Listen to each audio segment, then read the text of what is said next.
You have law enforcement and you have fire, and most cities require them, and most cities pay for them. And then EMS is the third leg, but they're kind of forgotten about as far as funding.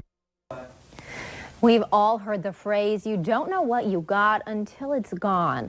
And now some rural EMTs say you might be saying that about their ambulance services.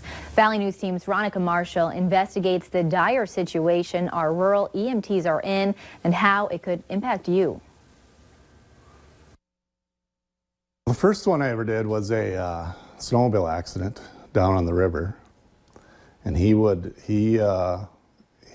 have died in another hour. He'd have been dead. Dale Torgerson remembers the first time he saved a life as a volunteer EMT. And even after 35 years, he still loves helping out his community and those who pass through it. But now it's becoming difficult for Kindred's ambulance service and other rural EMS providers to stay open. I could pick out two people. If they quit, it would be tough to keep the place open. It's becoming harder and harder for ambulance services to sustain themselves with volunteer labor. If you're going to go to full time, that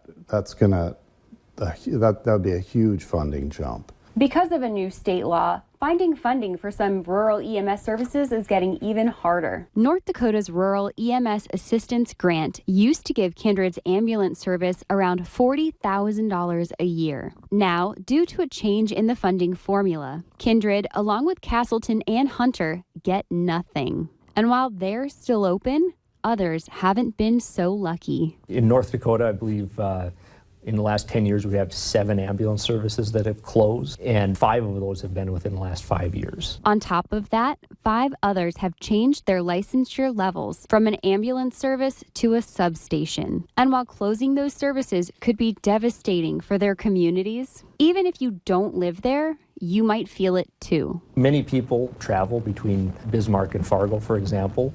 You cover a lot of rural area between that space. A good example is Medina. They've been in the news lately as a service that's trying to recruit volunteers and making it known that they're having some concerns about their long-term sustainability.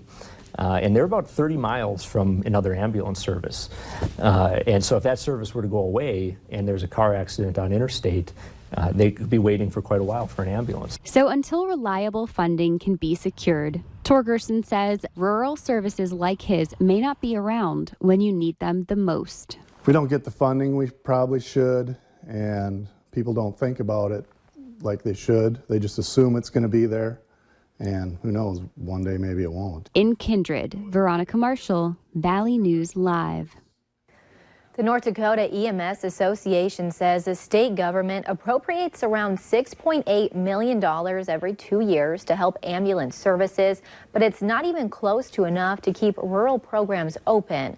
The association says one way communities can support their rural ambulance services is through mill levies or taxes.